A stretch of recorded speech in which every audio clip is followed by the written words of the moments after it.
Right, let's hop right into it. Tonight's topic is making people invest in you. Now, before I jump into my explanation of this, let's roll it and dial it back a bit. Picture the latest iPhone or phone in general that you're looking to buy. You're waiting for the latest model, right? So naturally, what are you going to do? Spend time doing some research. And perhaps you're going to even camp out, wait the night before. And once you acquire that item, you have to spend somewhere around $1,000 plus, right? These all require some sort of labor that you performed previously to acquire that money to exchange for it. Basically, energy. And energy comes in all sorts of fashions: time, money, mental toll, emotional, physical labor, anything you can think of that requires you to concentrate and put in effort. So, of course, something you pay more for doesn't necessarily have to be money wise, but your time spent, perhaps even studying for a test or going to a graduate program to get that degree. You're naturally going to put a lot of worth in that piece of paper that you frame up, put on the wall, that signifies that you went through the toils of trouble to acquire that degree. Or you spend a lot of money to acquire that car, that house. The more time and effort you spend, the more you're going to pedestalize this achievement, this acquisition, right? So naturally, when it comes to friendships, bonds, romantic interests, you are sort of mind controlling yourself, tricking yourself into elevating this person, pedestalizing them if you expend too much energy right from the start. Now, of course, if they are reciprocating, they are doing their part, then it will make sense that you also put in the same amount of effort or relatively similar levels so that you two can be on the same page. Because if the energy mismatch is too great, then of course someone will eventually take you for granted and might even use you. This could come in the form of subconsciously or consciously. Consciously, if you're a sociopath, narcissist, psychopath. But if you're not, hey, we all do that. By taking it for granted, when someone gives you something for free, things that come naturally to you. Or when it comes down to routine, right? Let's say you bought a new house, you bought a new car, got that new phone. After a month, what next? You're going to become used to it.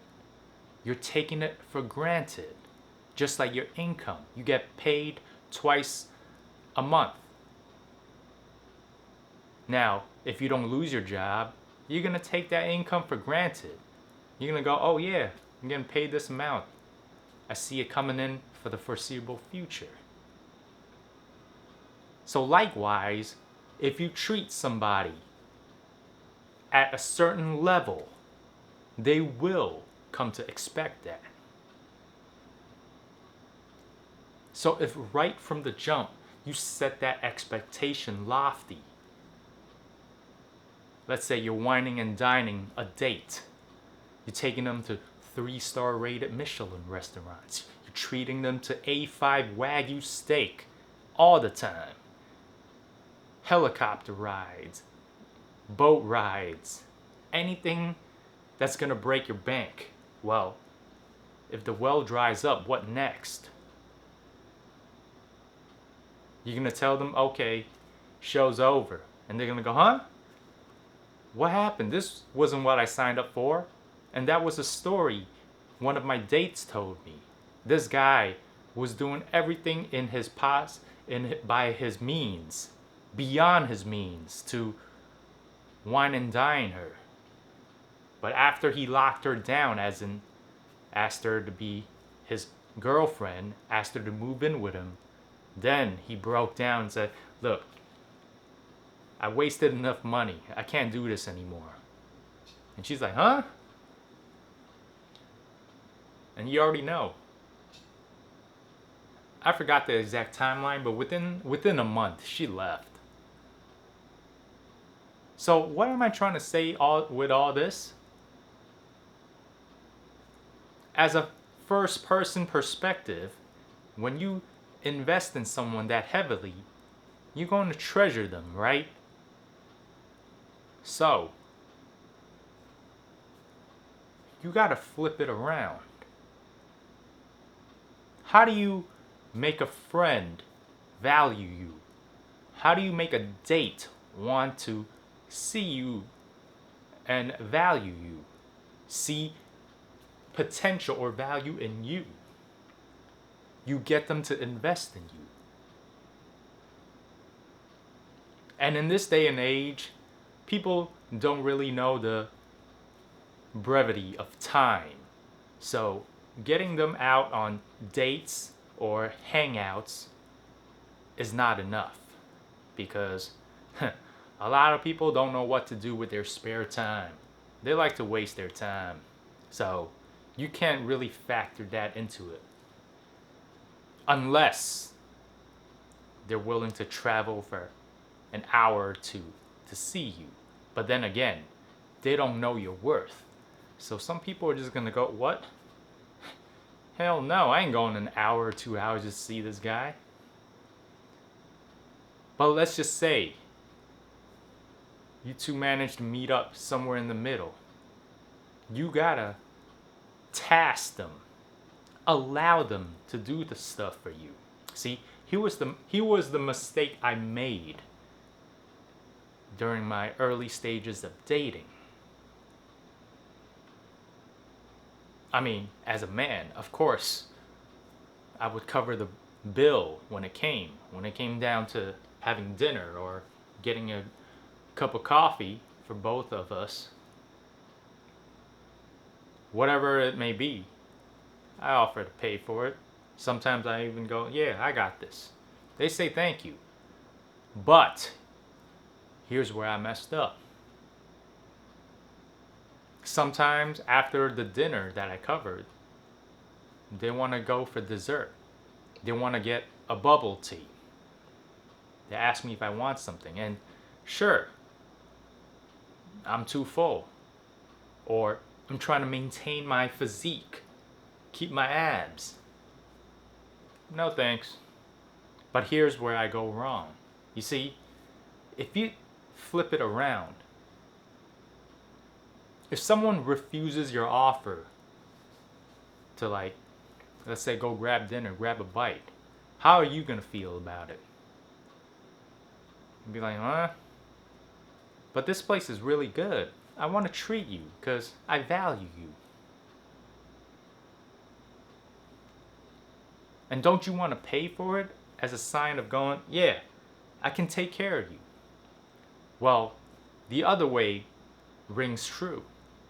They want to show their gesture to you as well. So you need to allow them the opportunity to do so.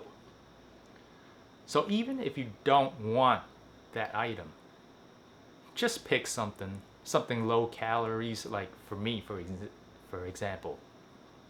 There's no need to actually go, nah, no thanks. Having them order you that item that you wanted, well, reluctantly want, it works. They'll be happy about it. Get them to do something for you. Do you a favor. And praise them for it. Having people invest in you is a psychological hack that makes them treasure you more because they have expended a certain amount of effort and energy.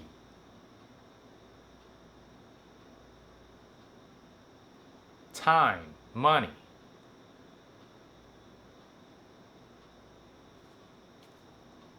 Many possibilities out there.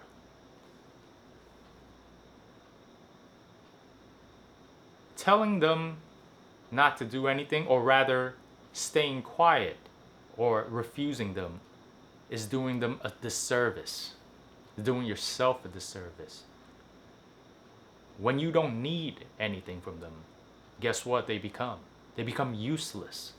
So why should they even stick around? Why should they even want to spend time with you when subconsciously they know you don't need them?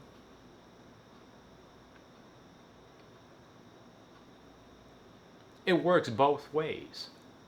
Ideally, you want to do something for them while they do something for you, and you keep it going indefinitely. That's how a relationship forms, where both people are ideally putting a similar level of effort. When that difference becomes too great, that's where you get used. And that's when you see all these complainers on the internet calling people gold diggers, users, abusers.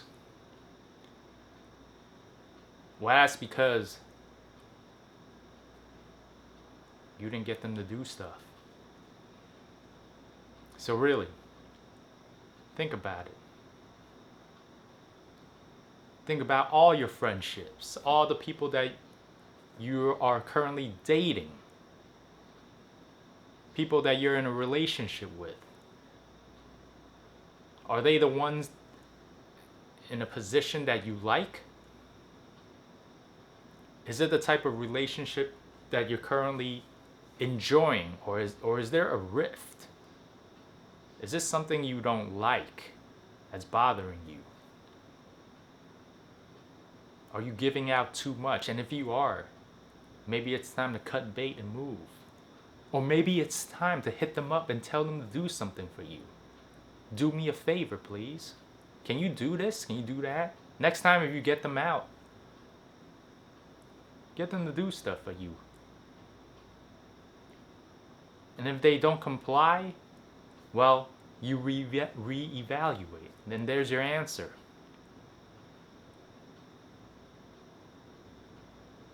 So, that's all I got for tonight, man. And I'm gonna catch y'all on the next video. Peace.